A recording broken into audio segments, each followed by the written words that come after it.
Black African Power, and good Garvey Day to everyone. I'm going to make my remarks from a conceptual basis. The first concept is organizational unity. One of the contradictions of our struggle, and we have contradictions. Every organization has contradictions. Every ideology has contradictions, because none of us are perfect and all of us are human beings. And it is our responsibility and obligation to identify those contradictions and to rid ourselves of them. Every generation of African liberation fighters will have its own set of contradictions. As the times change, we must adjust to them. And as we adjust, contradictions will arise. The strength of a people is their ability to identify those contradictions as opposed to trying to cover them over. Organizational unity is one of our contradictions. If you go to any country, any continent, and I've been to plenty, there's 1,000,001 black organizations. And each one doesn't have many people in it. So how can we claim to be about African unity when the organizations who claim to have it as their expressed purpose don't have any between themselves? Organizational tribalism is the opposite of organizational unity. And as I travel the world, I don't care if it's Europe, Canada, Africa, Caribbean, North America, there is organizational tribalism. One organization wants to rule or dictate or considers itself better than others. Organizations have personalities just like people do. And whenever you go to an organizational meeting, you pick up on the personality of that particular organization. And just as African personalities can be toxic, so can organizations be toxic too. So one of the things we have to work on is greater organizational unity, because until the organizations are working in harmony with one another, they cannot demand that the people do it. Next is common purpose, not necessarily common ideology. Being in the Black consciousness movement, which unfortunately has its head in the United States of America, I see a lot of ideologues, people who are ideologically driven, whose focus is on ideology, not organization. Ideology hasn't freed anyone. If it did, we would all be free. We have to focus more on a common purpose. When we come to a meeting, what is the purpose? When we start an organization, what is the purpose? We shouldn't join an organization unless we know what is the purpose. Purpose will keep petty beefs to a minimum, because when you have a purpose, that means the function is attainment driven. There's a goal to be achieved that supersedes people's personal beliefs. But unfortunately, too often in the black community, meetings and movements designed to achieve a purpose get distracted into petty ideological debates and conflicts. We have to stay focused on purpose. And Lord knows we have a lot of purposes that we need to be existing for. The third is education. And of course, I said this at the university. I'll say it in Atlanta Saturday. I'll say it in Alabama Sunday. I'll say it in Virginia the next Sunday. And that is, until we change the thinking of our children, which means we have to create our own educational institutions. Until there is a liberated education, there won't be a liberated mind. The most honorable Marcus Messiah Garvey said, free the mind, and the body will follow. He said, don't take the kinks out of your hair, take the kinks out of your mind. How are we going to have a free and progressive and liberated African collective consciousness when we're still allowing our children to be educated by and or in the interests of their oppressors?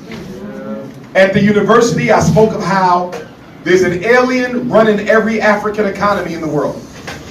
Well, guess what? I would say as much is true for the educational systems. I haven't been to a community yet where we have a system in place that educates African children. And that, when I speak of a system, I'm speaking of the macro level, not the micro. So obviously we have this fine institution. Across the world, we have fine, independent, African-centered institutions. But in terms of an educational system, we lack that globally. And we will never be free as long as the children are slaves. Next is code of behavior. We're the only race on the planet that doesn't have a code that we live by. Chinese have a code that they live by. If a Chinese shows up in the Bahamas tomorrow, there's a code. They don't even have to speak it. If they see another Chinaman, he will automatically behave in a way that is conducive to the best interest of that Chinaman who's visiting. Arabs have a code. East Indians have a code. European Jews have a code. Anglo-Saxons have a code. Mexicans have a code. Everyone has a code except the African. In fact, I often say that every African is a nation unto himself. Every African is a universe unto himself. Every African is a sovereign movement unto themselves, because when we meet each other, we can't make any positive assumptions about the other. I want to say that one more time.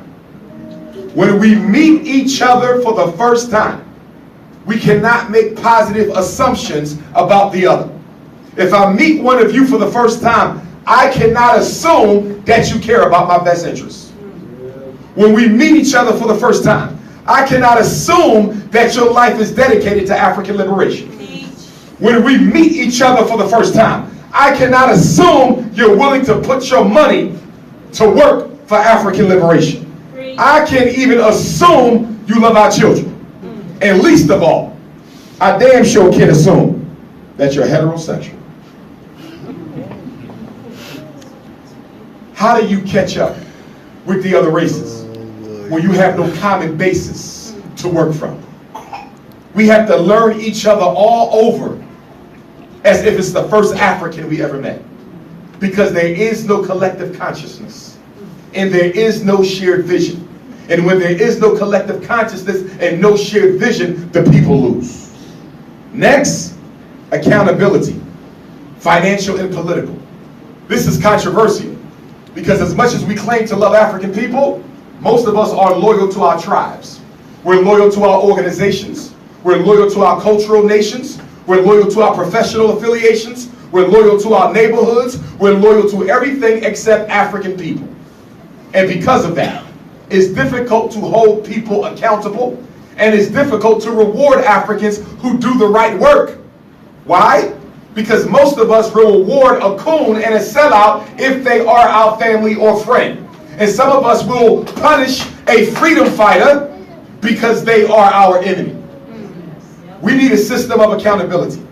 It is no coincidence we have the most sellouts of any race in the world, because you don't have any accountability system. In fact, you can betray African people, go to the church, get saved, come back, and do it all over again. The next one is we need a spiritual and psychological healing system. I'm a former member of the Association of Black Psychologists. And of course, we have the Association of Black Counselors and the Association of Black Social Workers and the Association of Black Therapists. And we have them in our independent countries. But I will tell you, as probably America's most premier school psychologist, that the black psychologists are not on their job. But they're not alone. There's not a single black professional organization I know of that is on their job. The black doctors are not on their job. Black lawyers are not on their job. Engineers are not on your job. The clergy definitely isn't on its job. And so one of the challenges I have when I talk to and converse with other black psychologists, what are we doing to heal our people? Most of the self-hate is a direct manifestation of the pain that has not been addressed. When the Ma'afa ended, when colonialization ended, there was no period of healing. So we are just as sick today as we was the day before freedom came to the Bahamas. Next, and I want to wrap up, restoration of eldership. But that eldership must be a responsible eldership. As a psychologist, I know that we all have two ages. We all have two. You have a biological and you have a psychological. Your biological age will show up whether you work to improve yourself or not. But your psychological age cannot move up unless you move it up through your own personal self-development. So you can be 40 biologically and you can be 4 psychologically. And so when we deal with eldership, one of the conflicts and contradictions we have in the States is some of our elders in the conscious community are partial to certain young personalities. And because they're partial, they cannot govern in a way that is impartial to all involved. So we need an eldership that's willing to be courageous and even critique other elders, which is another weakness we have amongst eldership globally. They don't want to speak to each other when they do wrong. So if the youth see that the elders can't hold other elders accountable, how can you expect the youth to submit to that elder control? And until we have eldership, it's going to be difficult to do a lot of other things because our youth need wisdom. This generation of Africans we got right now globally is probably one of the most lost generations we've ever had. Social networking could not have come at a worse time. Twitter, Instagram, Snapchat could not have come at a worse time, because on top of all the distractions we already had before the year 2000, we now have a whole new list of electronic distractions that were intentionally introduced into the African diaspora to further confuse African youth. Next, and these go together, I said we need a restoration of elderhood, but we also need a restoration of brotherhood and sisterhood. Coming from a psychological standpoint, I can tell you that black women are committing suicide in numbers they never did before. I can tell you black women are having nervous breakdowns in numbers they never had before. And why? Because they don't have each other. One of the reasons they don't have each other is because black women are competing for one of the brothers amongst an ever-shrinking population of available black heterosexual males. And that competition is breeding mistrust among sisters, among other things. And we need restoration of brotherhood. The ego of the Negro is clearly taking precedent over the people. I want to say it one more time. The ego of the Negro male is taking precedent over the needs of the people. Castrated black males have to work to improve their manhood without necessarily defining it as the ability to lead and flex control over other Africans. Because we have a situation where most African organizations are dictatorial in nature. As much as we hate the white man, 99% of all black organizations, spiritual and political, are totally dictatorial. There's one man at the top who knows everything, and no one else in the organization can ever contradict what they say, and especially not the sisters. Next, we need a shared vision. We ain't got to agree on everything. We ain't got to agree all the time. We just have to have certain key things that we share in common. We need to start working on the vision. I think we spend all of our time in our history and not enough time in our future. And if we're supposed to be marching towards the future, we need a shared vision so everyone is crystal clear with the third eye wide open as to what we're marching towards. And my last one, a common understanding of our enemy. And this right here might be the most important of them all. Because most conflicts that we have with each other is over how we should interact, deal with, and function with the European. Because we are not an independent people, the white man pays us, he feeds us, he houses us, he clothes us. He participates in every waking moment of our lives. And because of that, we have to decide what is our philosophy, our approach, our paradigm for dealing with the white man. Nothing divides us more than our oppressor. And it is absolutely embarrassing that after all these years, 400 next year in the United States, more than that here in the Caribbean, even longer in Africa, after hundreds of years, even millenniums, we still don't have a shared understanding of what the white man is and who he is. Which means that many of us are always ready to be flipped against our people in the interest of racial betrayal. Wow. We have to develop a common understanding of our enemy. Last and final point, when I look at the word unity, I see an acronym. The first one is unconditional. Our unity must be unconditional. Most of us do not have unconditional unity. We say we do, but we don't. We will talk about unity and walk out this room and say, I don't like him, or I don't like her, or I can't work with them, or I can't be a part of that, which makes you a hypocrite. Unity must be unconditional because love is unconditional. There's no such thing as I only love you under these circumstances. It either exists or it don't. Is there such thing as being half pregnant? So how can you be half united or half in love? You either are or you are not. You're either dead or you are alive. There are no halves to unity. It is unconditional or it does not exist. It is for nationalism. It is for nationalism. We have to make sure that we understand that we're fighting for an independent Africa and an independent people. The I is independence. Whatever must be done for the African must be done by the African. There is no white participation, nor is there any white money. The T is for technical and tactical strategy. We're good with the philosophy. We're good with the books.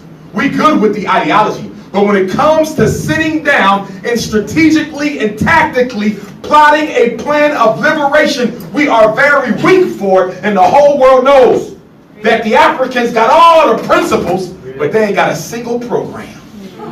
And why? Is youth. Until we initiate the youth into black Pan-African consciousness, and until we socialize the youth to work together for our unity, we'll never be free. I'm going to close with this one statement, brothers and sisters. Love for us and for each other is normal. It's a part of nature. Unity for us and for each other is normal. It's a part of nature. All we have to do is remove the obstacles and the love shows up. Remove the obstacles and the unity shows up. Remove that which is unnatural, and that which is natural must manifest. Black power.